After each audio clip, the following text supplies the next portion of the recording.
Give it back to me.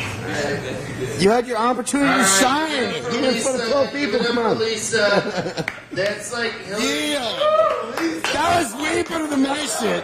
That's like Hillary Clinton trying to run a campaign, everybody. It's like Hillary Clinton trying to run a campaign. She talks a lot, but she just can't produce. Just can't produce. Just can't produce. Right? Right, Jimmy? Right, Jimmy?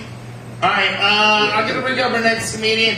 Alright, we have 2 more comedians. Okay, this guy, he's another up-and-comer. And then we have somebody after him who's handicapped guy's not hitting it all tonight. So we're going to bring up our last comedian for the night. He really is, people, listen. This is an open mic, and it is his very first time ever doing comedy. Okay? Yeah. So can we be nice to him? Rookie. Can we be nice? You're always nice. Yes, you are. You always look nice, too. Not back for upper. Alright, please, everybody, be very nice to this guy. He's got 3 minutes of comedy, and it's his first time doing comedy. Please get up with the very funny Rob Esparza. Yeah. Hey everybody. Yeah, I'm the Virgin Comic tonight. 6 or 12. Yeah, and he actually said my name right. That's a first. He's definitely not a telemarketer. Most telemarketers call me Robert Esposito or Esperanza or anything else they can come up with at the time they're calling me. You know, most of my English teachers, they actually couldn't even say my last name right. You know, they don't speak Spanish, I guess, in English. But my PE teachers always got it right. So I'm sorry. Okay, now here's the part where I pause here. I gotta remember my jokes here. But I'm basically a half-breed. I'm Spanish and I'm Hispanic. Yeah, in English. My mom's from Alabama and my dad's from New Mexico, and my mom's Hispanic. Okay, not really. No, she's white. But my dad is Spanish, and he's from another family's from Spain. And when I moved to Arizona, I suddenly found out that I was a Mexican because basically, if you have a Hispanic last name in Arizona, you're a Mexican. My friends in high school, they call me a wetback and a spick, and I had to tell them that spick's a Puerto Rican. But I did correct them because, see, I'm actually from Alabama, so I'm a hick and a spick, so that means I'm a spick. But, anyway, so everybody like driving in Phoenix. It's real fun. There's a lot of people out here, a lot of a-holes, Well, I'm one of those fast drivers in Phoenix. I'm sure half of you get along with me. The other half of you, I hate you. Because you guys infringe on my right to drive 10 miles an hour over the speed limit, which is what the cops say I can do.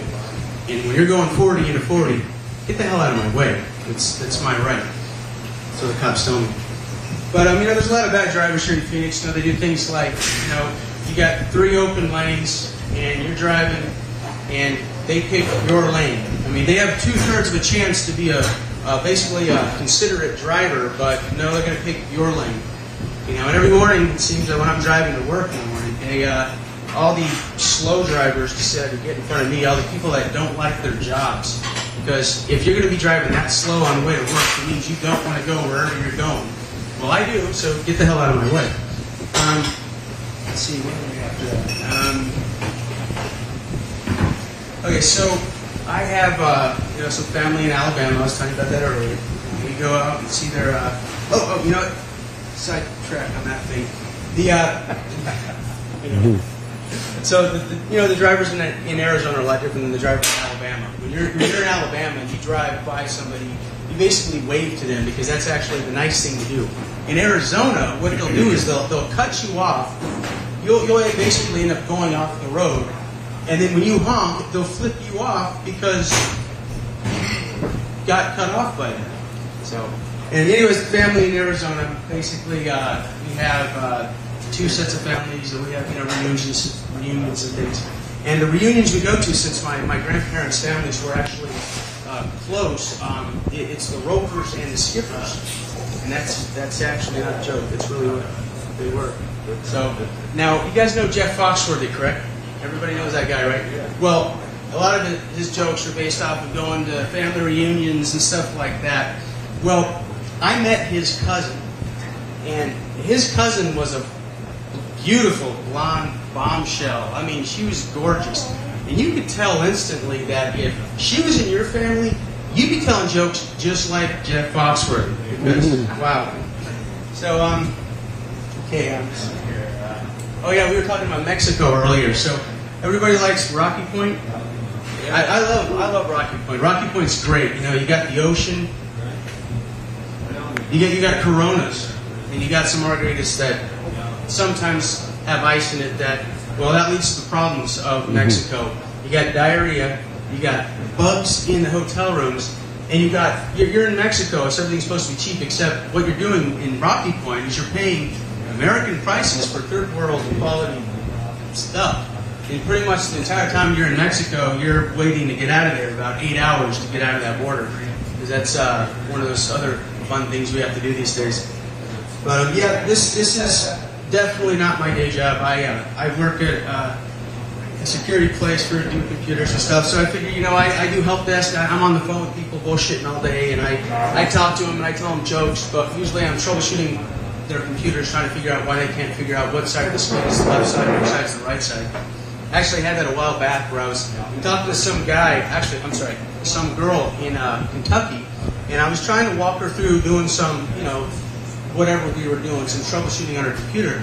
And after a while, I started trying to figure out why everything I was explaining to her, it wasn't where I was telling her to go. And basically, when I was telling her to left click, you know, right clicks were popping up, and you know, when I was telling her to go to the left screen, the right side of the screen was showing up for her. And I finally said, hey, can I speak to your manager? You know, and she's like, okay. And I was like, and I moved the mouse because we have this thing called PC Anywhere where I can actually get on their computer remotely. And I was moving on the left side of the screen, and I asked the manager, I was like, you know, what side of the screen am I moving on? And when I was on the left side, he said the left side. So basically, that girl I had spent probably half an hour with, she just didn't know left from right. And, you know, little things like that, you know, I don't know why these people are even touching a computer if they can't tell left and right yet.